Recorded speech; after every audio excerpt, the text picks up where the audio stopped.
Sykursýki stöðugt áreiti. Það bara, þetta er sjúkdómur sem gefur ekki breyk, sem gefur ekki pásu. Þú þarft alltaf að vera á varðbergi, sérstaklega þegar þú ert að borða eða fá þér nammi. Ástæðan fyrir því að við ákveðum að breyta nafni félagsins er svo að það lengi verið mörgum mikill þyrnir í augum að vera kallaðir sykursjúkir. Og þetta hefur nú verið svona þróunin hjá flestum þessum félögum langveikra og fatlaðra að í staðinn fyrir að manneskjan sé sjúkdómurinn þá ertu fyrst og fremst manneskja og síðan ert þú með þennan sjúkdóm eða fötlun sem þú berð með þér út í lífið. Konur vita ekki alltaf að séu þungaðar þessar fyrstu vikur og þá er náttúrulega svo mikið að gerast og barnið að þroskast.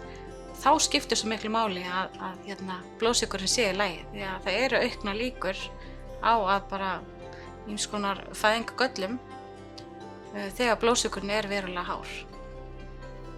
Sykursýki getur haft vissulega mjög alvarlega afleiðingar og þú getur dáið úr sykursýki og oft ekki einni sér en eina alvarlegasta afleiðingin sem við sjáum oft svona í bráðafassanum er þá svokölluð ketónblóðsýking þegar fólk kemur inn mjög veikt og vantar þá insúlín og þá býr það til aðra orkugjafa til að mæta orkuþörfum líkamans og svokölluð ketóna sem eru sýrur og sýra blóðið og afleiðingin er þá gríðarleg bráðaveikindi og innlögn á gjörgæslu og það er nokkuð há dánartíðni því miður þegar þetta er hvað verst.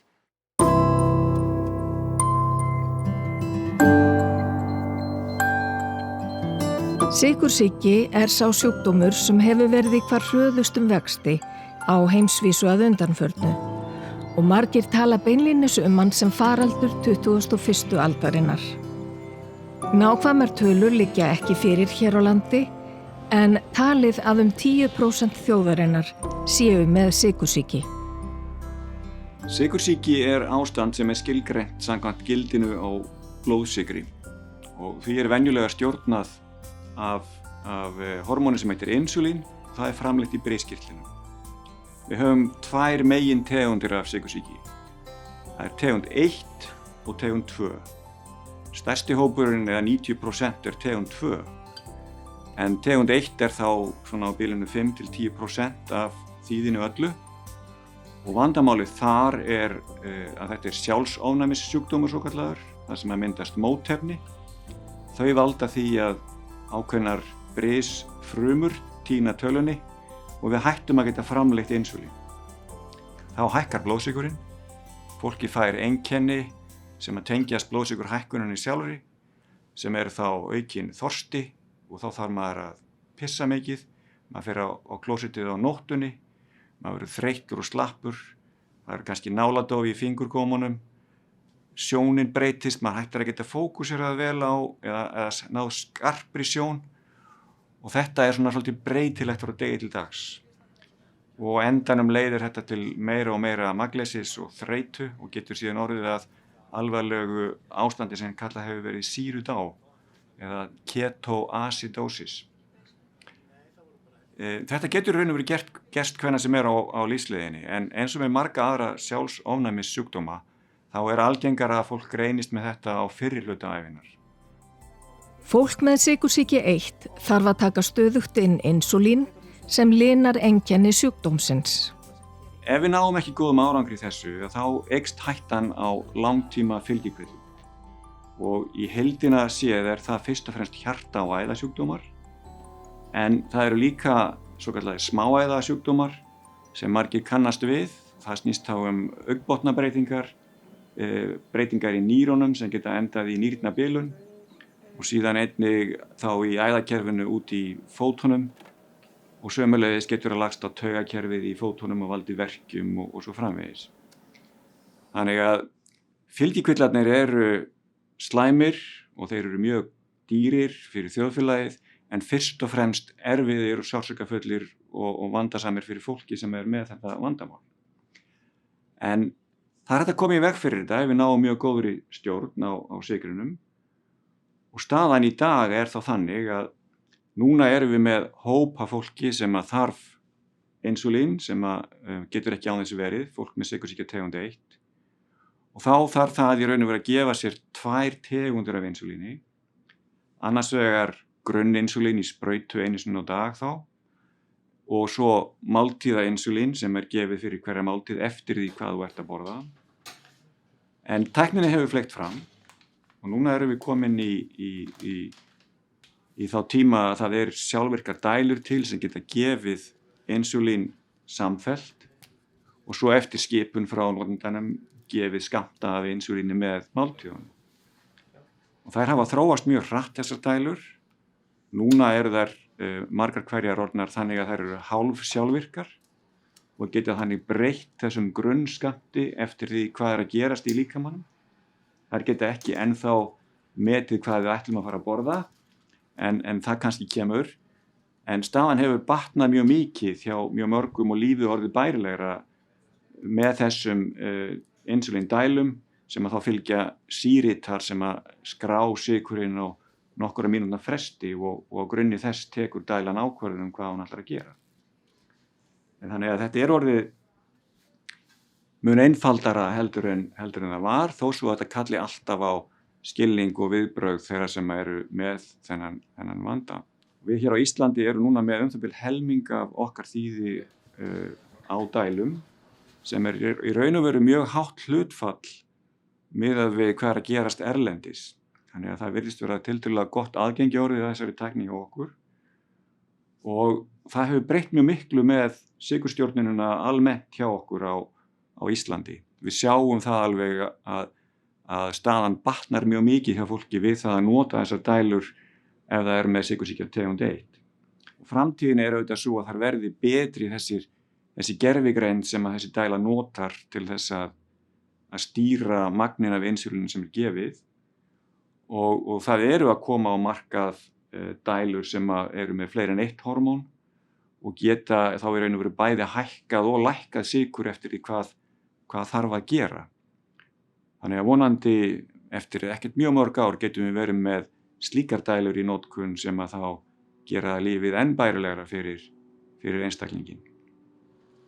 Kristinn Ingi Reynisson greindist með sykursýki 1 í október 2018. Ég var sem sagt búinn að vera ælandi í 4 daga og byrjaði að æla á 5. deginum eftir ég fekk mér tælenska mat og hugsaði ekkert meir út í það. En síðan þegar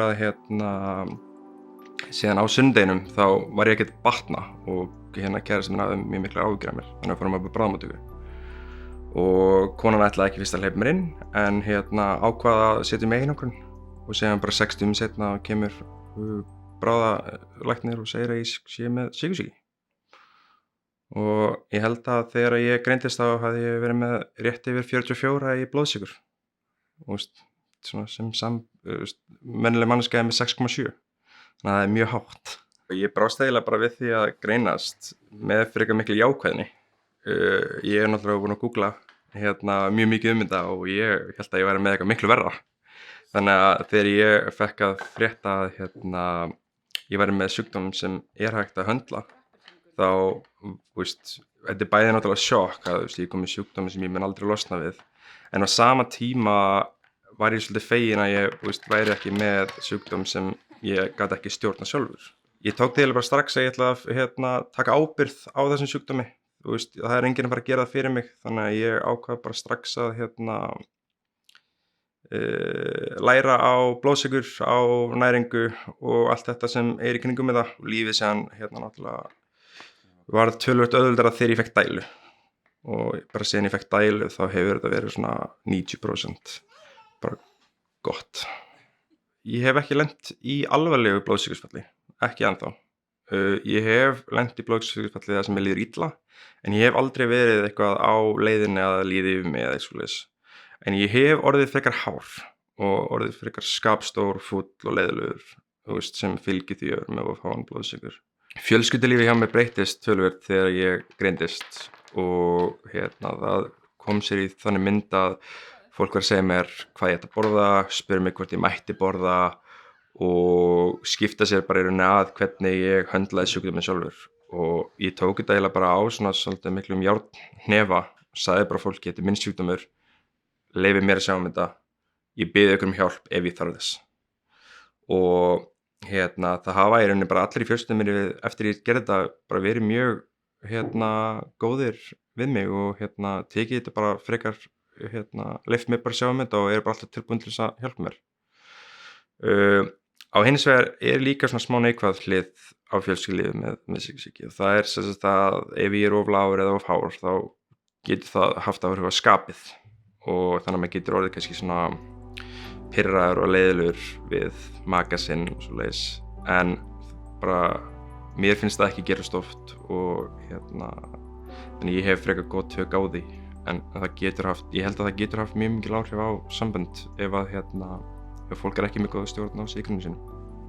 Lífslíkurnar hjá fólki með sykursýki var svolítið mikið áhyggjuefni hjá mér þegar ég greindist en með tímanum tók ég bara svolítið sátt bara ég ætlaði að bara lifa góðu lífi bara með þeim kortum með þeim spilum sem ég fékk í hendurnar mínar en ég myndi segja að eftir að dótt mín fæddist þá ég svolítið mikið núna að pæla í þessu þú veist að lífslíkurnar hjá okkur eru aðeins minni heldur en hjá fólki ekki með sykursýki en ég mjög bjartsýnn út af því að lífslíkurnar eru að hækka og þeir eru að hækka hratt þannig að ég ekki með jafn miklar áhyggjur af því að ég verði ekki jafn gamall og ég vill heldur en ég var.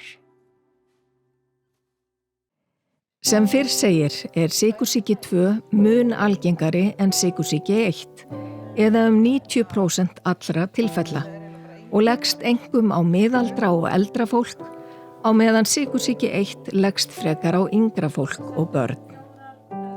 Til skamms tíma var talað að sykursýki 2 væri áunnin lífsstílssjúkdómur en nýlegar erfðafræðirannsóknir hafa leitt í ljós að svo ekki að öllu leyti. Við vitum það að ef þú átt foreldri með sykursýki típu 2 þá það bil 50% líkur að þú fái sjálfur sama sjúkdóm og ef báðir foreldrarnir eru með sykursýki típu 2 þá það bil 80% líkur að þú erfir þennan sjúkdóm þegar þú verður eldri og síðan þetta auðvitað háð lífsstíl. Þannig að þetta alls ekki hreinn og klár lífsstílssjúkdómur heldur stór erfðafræðilegur þáttur sem að skipti mjög miklu máli í því þá hvort þú færð sykursýki típu 2 eða ekki. Meðhöndlun sykursýki snýst ekki aðeins að því að lækka blóðsykur, heldur mörg fylgivandamál sem að þarf líka að snerta á og þá ég að tala að oft þessu lífsumhálfgerðum efnaskipta kvilla. Að það ekki aðeins hár blóðsykur, það háar blóðfitur, það hár blóðþrýstingur, það jafnvel þyngdarvandi og svo fleiri vandamál sem að þarf að taka líka á. Þannig að þegar kemur að því að lækka blóðsykur og reyna að koma honum í samt lag, þá snýst þetta bara ótrúlega mikið samstarf og samspil meðferðaraðilans og þá sjúklingsins, þess sem með sjúkdóminn. Því að þú nær aldrei góðum árangri meðferð sykursýki nema það sé gott samkomulag á milli.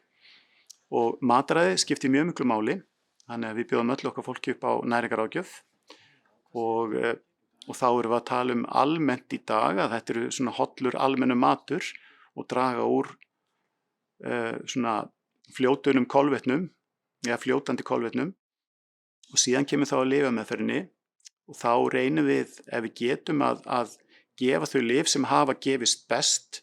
Við eigum í dag 7 lyfjaflokka í meðferð á típu 2 sykursýki, þannig að við höfum stórt vopnabúr að velja úr og þannig að við þurfum að velja það lyf sem að kannski þau lyf jafnvel, því oft þarf maður að nota fleiri en 1 og fleiri en 2 til að það gagni sjúklingum sem best, því að sjúklingar eru mjög misjafnir. Sumir eru eldri og aðrir eru yngri, sumir eru grannir, aðrir eru þyngri, þannig að þetta þarf snýst svolítið að klæðskera sníða meðferðina að þörfum sjúklingsins. Í glímunni við sykursýki 2 oft hægt að framkalla sjúkdómshlé. Sjúkdómshlé það þegar að þú nærð að lækka blóðsykur það mikið að þú ert með eðlilegan blóðsykur eins og hver annar frískur einstaklingur og þá þarf maður að spyrja sig og eiga það samtal við einstaklingin með sykursýkina, viljum við hætta meðferð þar sem þú telst þá mögulega læknaður? Svarið við því gæti verið já. Ef að sjúklingur nær mjög róttækum breytingum í gegn á sínum mataræði og lífsstíl og þegar það að við nær að létta sig, þá nær hann að losna við sykursýkina, en þá þarf maður að hugsa til þess að þá aðeins tímabundi ástand að ræða. Þú nærð að svæfa sykursýkina en þú nærð ekki að útrýma henni algjörlega. En hvernig forvörnum gegn sykursýki háttað? Þegar við skoðum aðeins forvarnir og skimun fyrir sykursýki, þá hvort við ættum að mæla blóðsykur hjá öllum sem að leita segjum til heilsugæslulæknis, þá skiptir mjög miklu máli að leita í það sem líklegt að vandamáli greinist. Það myndi ekki svara tími og kostnaði að leita sykursýki hjá hverjum einasta Íslendingi frá fyrsta ári ævinar, en þeir eru með einstaklingar sem hafa áhættuþætti fyrir sykursýki, sem eru þá ættarsaga, ofþyngd og jafnvel hár blóðsykur eða hár blóðfitur komin yfir fertugt, þá skiptir mjög miklu máli að leita að þessu, því að þetta er það algengt. Og við erum að tala um það í dag að þetta er einföld mæling, þetta er blóðtaka sem að tekur innan við klukkutíma fár, og þegar við fáum óeðlilega niðurstöðu, ef við fáum óeðlilega niðurstöðu, þá er þetta staðfestana með því að mæla aftur blóðsykur, gjarnan fastandi, og mæla þá líka svokallaðan langtíma sykur, sem að segja okkur þá svolítið hvort að vandamálið hefur verið þá til staðar einhver tíma og þá í hversu miklu mæli. Þótt orsakir sykursýki 1 og sykursýki 2 séu ólíkar, eru fylgikvillar beggja margt mjög svipaðir. Sykursýki típa 2 eins og típa 1 er mjög margslungin sjúkdómur vegna þess að sykurinn smýgur nánast í hverja einustu frumu og hvern líkamspart líkamanns. Þannig að fylgikvillar geta verið ansi svæsnir og sykurinn berst náttúrulega með blóðinu, blóðrásinni og skemmir þá oft æðar viðkomandi líffæris og við skiptum þessum fylgikvillum gjarnan í svona smá æðafylgikvilla og þá stór æðafylgikvilla. Og þegar við talum stór æðafylgikvilla þá erum við að tala til dæmis heila blóðföll, hjart- og æðablóðföll og lokanir á slagaðum í útlimum þar sem við erum með stóra slagaðar. Og smáða fylgikvillarnir eru 3 helstir og það er þá í fyrsta lagi augun, öðru lagi nýrun og í þriðja lagi taugarnar. Og ef við tölum aðeins nánar smáða fylgikvillana þá geta alvarlegustu afleiðingar í sinni verstu mynd verið þá blinda, nýrnabilun og hugsanlega nýrnaskilun eða blóðskilun og þá jafnvel sár og hugsanlega afleiðanir á fótum. Og við höfum séð það auðvitað því miður allt og oft að það helst alveg í hendur við það að ef að blóðsykurinn er hár, ef að eftirliti kannski ábóta vant, þá aukast líkurnar mjög á öllum þessu fylgikvillum. Þannig okkar stærsta markmið og viðfangsefni í meðferð og meðhöndlun sykursýki er að koma í veg fyrir að einhverju fylgikvillar eigi sér stað eða í minnstakosti þegar þeir hafa komið upp að þeir versni. Þannig að þetta eru þessi svona 3 meginflokkar, augun, nýrun og fætni sem við erum að horfa á og svo hugsaum við þetta mjög út frá hjarta- og æðakerfinu í heild sinni.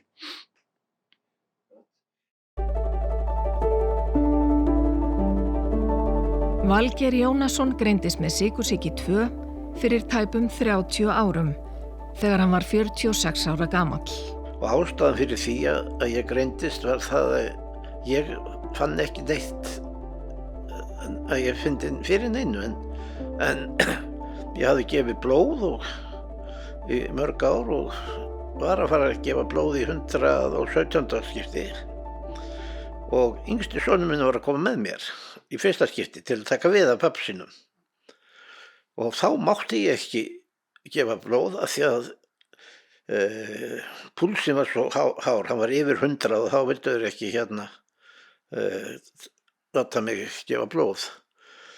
Þannig að upp úr því þá fór ég í hjartavernd, bara svona í tékk til þess að væri eitthvað, vita hvort eitthvað var að. Og það liði ekki nema 2-3 daga, þá hringdi ég mig læknir og sagði mér það að það væri resept upp í apóteki þar sem að því ég væri með bullandi sykursýki. Og eina sem ég hugsaðlega gat orðið eitthvað var við var það að ég var svolítið þyrstur oft. Og það er eiginlega eina sem ég hef fundið fyrir sykursýki. Ég finn ekkert hvort ég er hár eða lár. Mér líður ekkert verð þó ég sé með lágan blóðsykur eða háa blóðsykur. Mér líður bara alltaf eins. Þannig að þetta hefur ekki, eins og ég segi, ekki háð mér á neitt nátt. Ég þarf að vísa að sprauta mig á kvöldin og er að fyrir að sofa og taka einhverja lúku af pillum, en annað hefur ekki bagað mig neitt. Og það sem að verst er náttúrulega gagnvart sykursýkinni er það að ég finn aldrei neitt þó ég sé að borða eitthvað sem ég má ekki borða, af því ég finn enga mun á því. Og þess vegna trassa ég það svolítið að passa með matræðinu. En þetta hefur samt leitt til þess að ég veit að þeir sem eru með sykursýki, það er gott að þeir hreyfi sig. Og ég hreyfi mig töluvert mikið. Ég syndi 550 metra á hverju degi og labba svo með hund sem að dóttir mín á, svona í hálftíma, 3 korter, líka á hverju einasta degi. Og ég er ekkert viss ég myndi gera það allt ef að þessi sykursýki hefði ekki komið til. Ég er bara haga mér að mestu leyti eins og ég gerði áður en að ég var greindur með greindur sykursjúkur. Þannig að það er og það er sumir kannski ég vil reiði við mig að ég skuli ekki segja að mér líði eitthvað verra. Mér líður bara ekki illa með þetta. En ég hef ekki hitt marga sem að segja að þeir finni engan mun. Af því að ég get rokkað alveg frá kannski með blóðsykur upp á 3,2 og upp í 20 og ég finn merki það ekki neitt á neinn líðan. Ég sé það á mælinum og passa mig kannski aðeins ef ég er með hár og ég hef aldrei fengið það sem við kalla sykurfall eða neitt svoleiðis. Maður þarf bara að hugsa vel sjálfan sig, það er náttúrulega það sem skiptir miklu máli, bæði líkamlega og andlega líka. Þar sem lífstíll hefur löngum verið talin ein helsta orsök sykursýki 2, hafa allnokkrir fordómar loðað við það að greinast með sjúkdóminn. Á undanfarnum árum hafa orðið þó nokkrar framfarir í meðferð við sykursýki. Hjá fólkinu sem er með tegund 1 þá felst það aðalega í nýjum tæknibúnaði ýmiss konar og hjá fólkinu með tegund 2 þá hafa komið fram ný lyf. Allt er þetta til þess að auðvelda fólki lífið með sykursýkinni en hefur þó sína skugghliðar.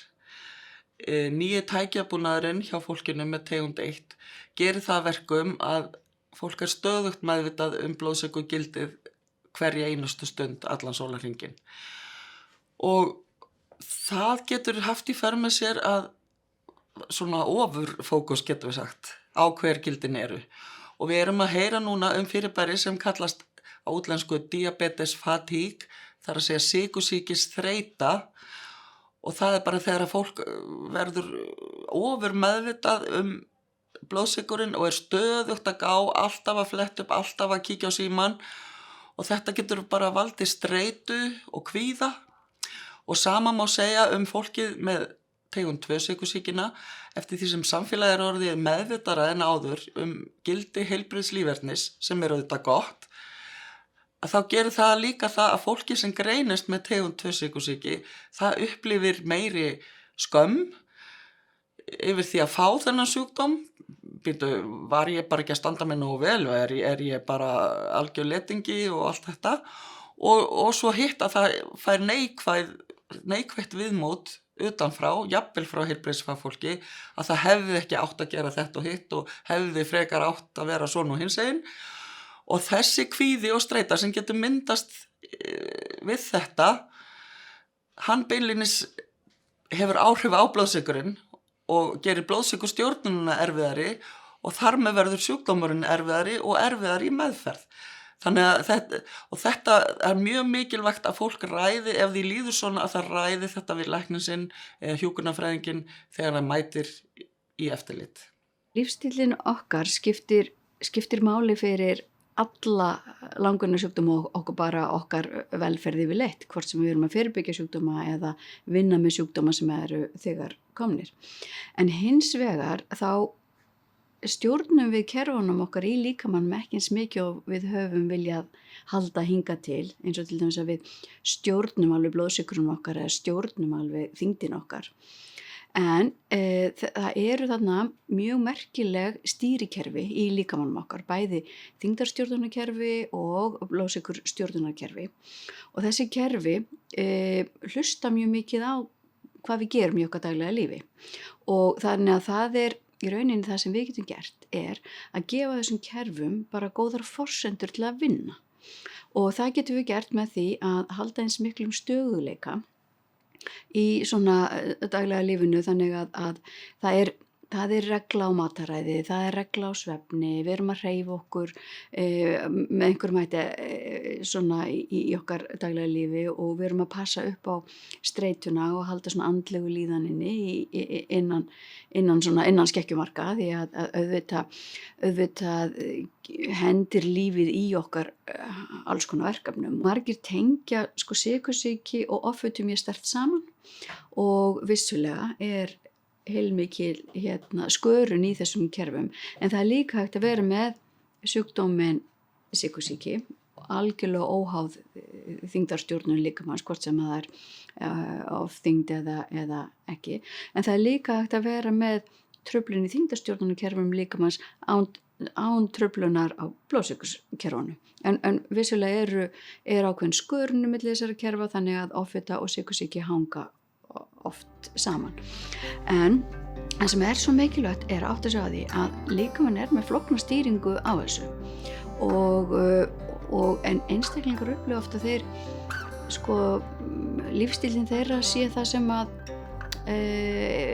öll að kenna, þannig að það kemur oft svo mikil sjálfsásökun og niðurrif og skömm sem fylgir því að greinast með þessa langvinnu sjúkdóma og fólk í rauninu bara trúir það sé búið að klúðra alls konar, þetta sé svolítið því að kenna og þar að leiðandi svolítið hrætt við að þiggja hjálp.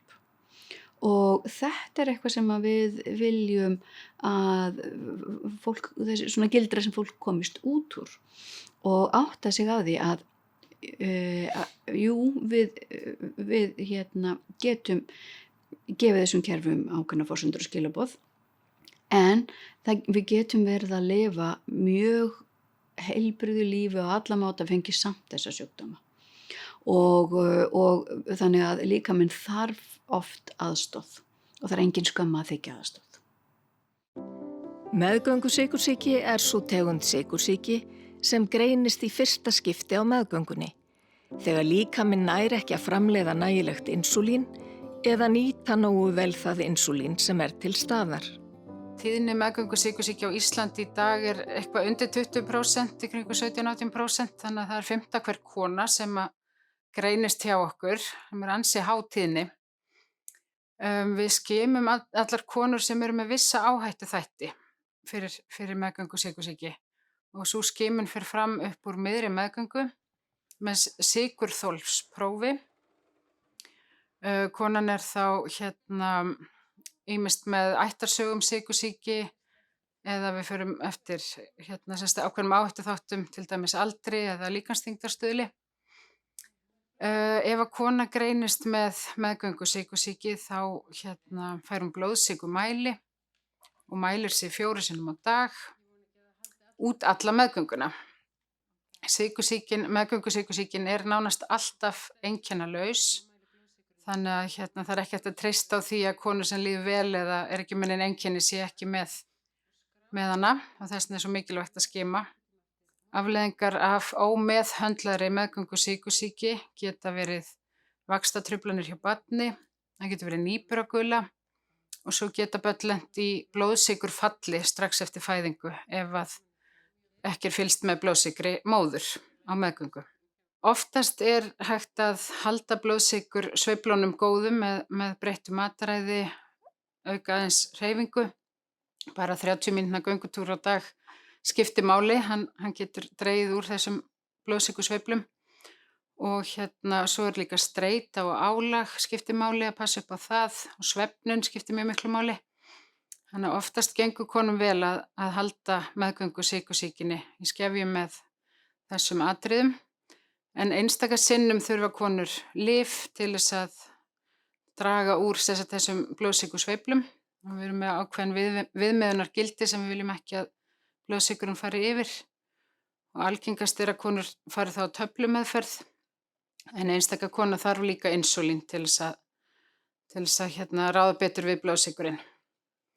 Og svo eftir fæðingu, þá svona strax eftir fæðingu, þá fer blóðsykurinn yfirleitt aftur í bara eðlilegt horf eins og hann var fyrir meðgöngu.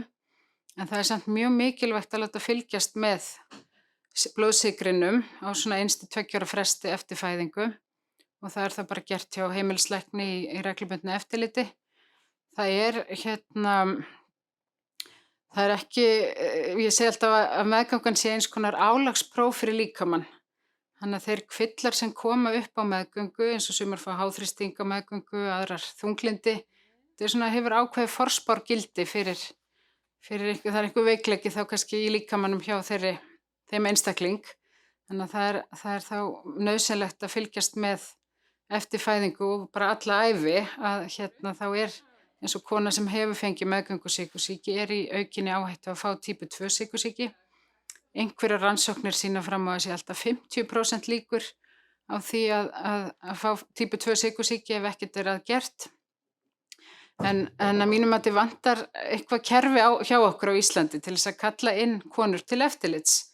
Þær eru oft bara uppteknar að nýja barninu sínu og gleyma þessum ráðleggingum eða hafa ekki fengið þær að láta fylgja sér eftir fæðingu. Þannig að eins og bara við erum kölluð inn í eftirlit til tannlæknis og leghálsskimun reglulega, þá þætti mér og brjóstakrabbamein, þá þætti mér æskilegt að heilbrigðiskerfi myndi koma á einhvers konar innköllunarkerfi fyrir konur sem hafa greinst með meðgöngusykursýki. Þannig að þær geti farið 1–2 ára fresti í eina blóðprufu til að skima fyrir típu 2 sykursýki. Mun strangara eftirlit er með þunguðum konum sem greinst hafa áður með sykursýki 1 og mælt er með því að þær undirbúi sig fyrir meðgönguna í samráði við fagaðila. Og við heyrum í þessum konum stundum vikulega eða á aðra hvora viku. Það sem skiptir mestu máli er að ná að halda blóðsykrinum vel innan marka. Út af því að of hár blóðsykur getur haft skaðlega áhrif á þroska barnsins og vöxt barnsins þegar lengra gengur á meðgöngunni. Þannig já, það getur verið ansi flókið og erfitt að ná að halda stífri stjórn því að það er margt sem hefur áhrif á blóðsykurinn. Þannig að við reynum okkar besta að aðstoða þessar konur bara í þessari vegferð á meðgöngunni. Og ýmislegt sem hefur áhrif á. Og þegar líða tekur á meðgönguna þá verður meira viðnám við insúlíninu og það krefst þess að konur þurfi að vera stöðugt að meta insúlínskammtana sína og gera breytingar. Þannig að þetta er svona stöðugt í gangi. Alltaf að vera að endurskoða bara hvernig gengur og hvort maður þurfi að auka insúlínið eða draga úr því. Þannig að þetta getur verið ansi flókið og erfitt fyrir konur.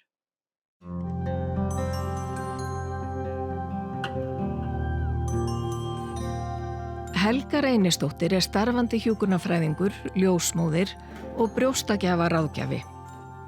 Helga var 38 ára gömul og ólétt af sínu 3. barni hún greindist með meðgöngusykursýki. Og þetta kom mér bara mjög í opna skjöldu og ég einhvern veginn þó ég sé fagmanneskja þá byrja ég náttúrulega strax að mæla hjá með blóðsykur og hef í gegnum tíðina fylgt eftir konum sem hafa verið með meðgöngusykursýki og bara veit alveg nákvæmlega hvernig maður að ráðleggja mataræði og svoleiðis. Nema svo byrja ég að borða bara svona eðlilega hluti og blóðsykurinn hjá mér er bara að skjóta verulega hátt upp. Og til að byrja með að þá var ég í smá vandræðum að halda tölunum mínum undir viðmiðunargildum og ég þurfti alveg svolítinn tíma í að fatta bara hvernig líkaminn minn var að hegða sér. Og það er margt sem að spilar þarna inn í þessu bara til dæmis bara álag að það getur haft bara mjög mikið með sykurinn að segja og hvort bara náður að sofa vel að þetta allt saman spilar inn í og ég sá það alveg á tölunum mínum að ef það var eitthvað í gangi í einkalífinu að þá bara stundum voru tölurnar ekki að vinna með mér. Þannig að það er alveg magnað að sjá það bara hvað andleg líðan og svefnin hefur mikið að segja í þessu öllu saman. Eftir á að hyggja þá, þú veist, fannst mér fyrir mig var þetta smá bara lán í óláni. Ég hef verið svona típan sem að svolítið er að rokka í vigt, mér finnst mjög gott að borða og er mikið delikasir og var þarna þegar ég verð ólétt ég í svolítið yfirþyngd og þarf svona svolítið að taka mig í gegn og hugsa minn gang og fyrir mig var þetta bara rosalega lærdómsríkt að bara ég þurfti að fara að borða hreinan mat og hugsa hvað og lesa utan á pakningar sem ég hef nú alveg gert en svona pæla í þessu aðeins á öðru leveli. Og þetta svona kannski þvingaði mig smá til þess að vera bara sjúklega heilbrigð og var til þess að á meðgöngunni að þá losnaði ég við þessu auka kíló sem að ég var að burðast með og hef aldrei verið eins fitt og í fínu formi eins og þegar ég lauk meðgöngunni.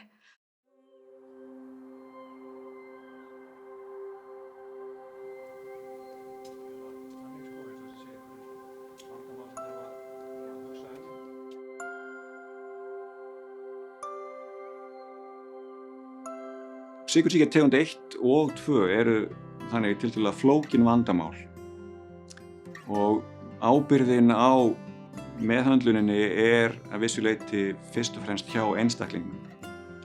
En einstaklingarnir þurfa talsvert mikla fræðslu og þau þurfa eftirlit og reglubundið mat á stöðunni og þau þurfa aðstoð til þess að nýta sér þessa tækni sem við höfum. Þetta tekur allt saman mjög mikinn tíma. Þannig að þörfin fyrir aðstoð og heilbrigði starfsfólk er verulega mikil. Og þar erum við í svolitlum vanda því að við í fyrsta lagi vitum ekki alveg nákvæmlega hvað eru margir með sykursýki tegund 2 til dæmis. Okkur vantar betri yfirsýn og það væri lykilþáttur í að skilgreina betur fjárþörf til dæmis og hugsa skipulag þjónustunnar á landsvísu. Þarna er pottur brotinn og það hefur lengi staðið til að búa til gagnagrunn sykursýki á Íslandi en af einhverjum ástæðum hafa þeir aðilar sem ættu að standa því ekki gert það. Við hér á Landspítalanum erum nokkurn veginn að ná vel utan hópinn með sykursýki tegund 1 sem við hefum getað gert með aðstoð upplýsingatæknisviðsins eða tölvudeildarinnar eins og við köllum það á Landspítalanum sem að hafa í raun og veru gert mjög góða hluti og næsta skref er síðan að teygja okkur enn meira og betur inn í dælurnar með fjarvöktun og fjarþjónustu þannig að við getum í rauntíma séð hvernig stjórnunin er hjá hverjum og einum einstaklingi sem við erum að hugsa Þetta kostar líka peninga og þetta kostar mannafla en gerir okkur kleift að vera svolítið snjöll í hvernig við veitum heilbrigðisþjónustu. Það er að segja, við þurfum kannski ekki að vera að fá í eftirlit einhvern einstakling sem er með þetta alveg á hreinu, kann alla tæknina, er með góðar niðurstöður og við getum séð þetta í bara augnabliki með því að skoða tölvukerfi. En við getum þá einbeitt okkur að því að kalla inn þá sem að þurfa meiri aðstoð og ekki að ná góðum árangri og svo framvegis. Og þetta mun spara stórfé fyrir heilbrigðiskerfið innan tiltölulega fárra áratuga. En það eru samt meira en eitt kjörtímabil sem mikilvægt að muna. Þannig að stjórnmálamennirnir þurfa að hugsa í meira en einu kjörtímabil. Og það þarf að veita fé í þetta til þess að við getum betur náð utan hlutina.